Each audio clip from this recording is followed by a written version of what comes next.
Welcome to Telangana software farmer. ఈ week video వచ్చేసి ఫామ్లో వేసిన శనగలు, కందులు ఆ చెట్లన్నీ చూపిస్తాను. మనం సెప్టెంబర్ మంత్లో వేసాం ఎండింగ్లో. శనగలు ఇప్పటికీ 2 సార్లు ట్రై చేసాం మేము ఫామ్లో వేసి. ఒకసారి ఒక ప్లేస్లో వేసాము, ఈసారి ప్లేస్ మార్చి చూసాము. సీజన్ కూడా అది కరెక్ట్ కాదు. లాస్ట్ మంత్ మనం వేసింది అంటే సరే వింటర్లో బాగా గ్రో అవుతుందంటే ఈ సీజన్లో వేసాము. కానీ నాకు ఇంకా అసలు చాలా పలచగా పడ్డం కూడా విత్తనాలు మొలవడం కూడా అంత ఎక్కువ ఏం మొలవలేదు. వచ్చినంత వరకు కూడా ఏం హెల్తీగా గ్రో అయినట్టు అనిపించలేదు.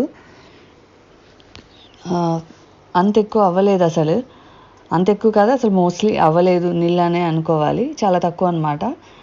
అందరేమో ఈ ఎర్రమట్టిలో అవ్వదు, నల్లరేగడి మట్టిలోనే అవుతుంది అని అయితే అంటున్నారు. కొంతమంది ఎర్ర నెలలో కూడా అవుతుంది అంటున్నారు. దాని గురించి ఇంకొంచెం సర్చ్ చేయాలి. సర్చ్ చేసి ఏ నేల కరెక్ట్, దానికి నేల ఎలా ప్రిపేర్ చేయాలో చూసి వేయాలి. అన్ని పంటల్లాగా ఇదైతే కాదు, అంత ఈజీగా రాలేదు. అసలు ఏం తెలియకుండా ఇలా వేస్తే భూమిలో పడ్డదే కదా, అదే మొలిచి ఎంతో కొంత అవుతుంది అన్నట్టు లేదు అసలు. లాస్ట్ టైం కూడా అవ్వలేదు, ఈసారి కూడా మంచి శనగలు అయితే అవ్వలేదు. కందులు మాత్రము మనం ఎప్పుడు వేసినా కూడా అది వాటిది టైం పీరియడ్ 6 months ఉంటుంది కాబట్టి దాంతోపాటు ఇంటర్నల్గా ఇంకో క్రాప్ వేసి తీసేసే వాళ్ళము. కాకపోతే అప్పుడు కొన్ని మాత్రమే హార్వెస్ట్ చేసాం, ఎందుకంటే చాలా దూరం వేసేవాళ్ళం. అవి పెద్ద చెట్లు వేసేవాళ్ళం అనమాట. అవి అంటే ఆ సీడ్ వచ్చేసి చాలా చెట్టు పెద్దగా అయిపోయి 6 monthsకి ఇలా దానికి చాలా పంగల్లా వచ్చి చాలా ఎక్కువ అవుతాయి అన్నమాట. సో ఈసారి వింటర్లో వేస్తున్నాం కాబట్టి యాసంగి విత్తనం అని అడిగి మరీ తెలిసి వేసుకున్నాము. ఇది 4 monthsలో అయిపోతుంది క్రాప్. ప్లస్ హైట్ కూడా లిమిటెడ్గా గ్రో అవుతుంది, ఎక్కువ హైట్ గ్రో అవ్వదు, ఎక్కువ స్ప్రెడ్ అవ్వదు అనమాట ఇది. సో ఆ వెరైటీ, ఆ ఫామ్ మాత్రం చాలా హెల్తీగా గ్రో అయింది. కందుల ఫామ్ ఏవైతే కందులు వేసి ఆ మధ్యలో వరుసలు ఉన్నాయో, ఇంతకుముందు ఆ కందులు వేసిన చోట మనం పల్లీలు వేసి తీసాము. సో అందులో చాలా మిగిలిపోయాయి. మీకు తెలిసినట్టు లాస్ట్ టైము వర్షం పడుతున్నప్పుడు హార్వెస్ట్ చేసాము పల్లీలు. సో అందులో చాలా మిగిలిపోయాయి అన్నమాట భూమిలో.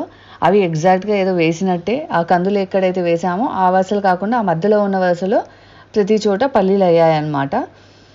సో అవి కూడా చాలా హెల్తీగా గ్రో అయ్యాయి. ఇటు సైడ్ పల్లీలు వేసాం కదా, దానికి ఈక్వల్గా ఇటు సైడ్ కంది చేనులో కూడా అన్నీ పల్లి చెట్లు మొలిచాయి, అంతే బాగా హెల్తీగా గ్రో అయ్యాయి. సో పల్లీలు వేసిన దాంట్లో ఏమో ఇంతకుముందు మినుములు వేసాము.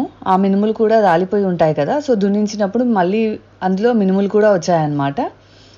సో ఇప్పుడు మనం వేయకుండానే ఇటు సైడ్ పల్లీలు, ఇటు సైడ్ మినుములు మొలిచాయి.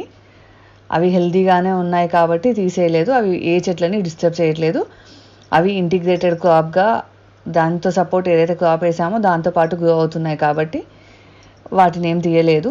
మనకి ఇంకా ఎక్స్ట్రా క్రాప్ వస్తుందన్నమాట, కొంచెం ఎక్కువ ఈల్డ్ వస్తుంది వాటి వల్ల.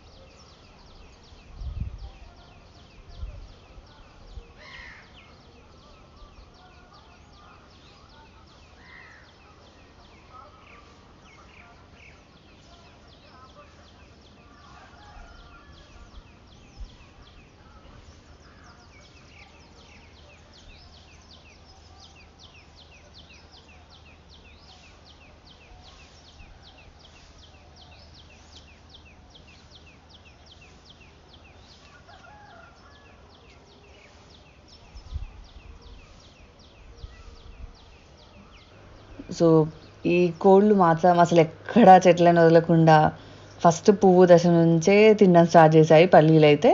తర్వాత పల్లీలు అవుతుంటే స్టార్టింగ్ కొంచెం తోడు కూడా పెడుతున్నాయి. అవి పల్లీలు బయటపడుతుండే.